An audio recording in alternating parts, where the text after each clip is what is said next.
50 цагийн нэг хардаа. Бас автын осол тогсон юм байна.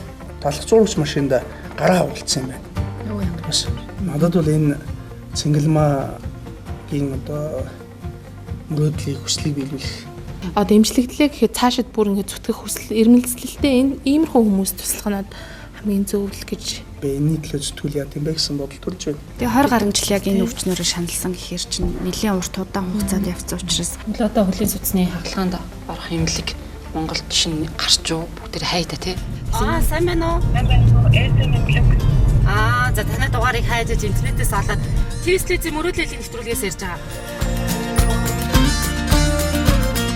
Цайны газарт нэлийн удаа ажилласан 20 жил бараг босоогоор явцیں۔ Энэ хүнийг хагалгаанд оруулж өгөөч гэж явах юм тийм үү? Хүний хүлээлтэн дээр баярлуулна гэж чинь гайхалтай байдаг байхгүй тий. Нөгөө амир 20 жил шаналгасан өвчнөөсөө саллаа штэ тий. Баяртай гоё юм уу?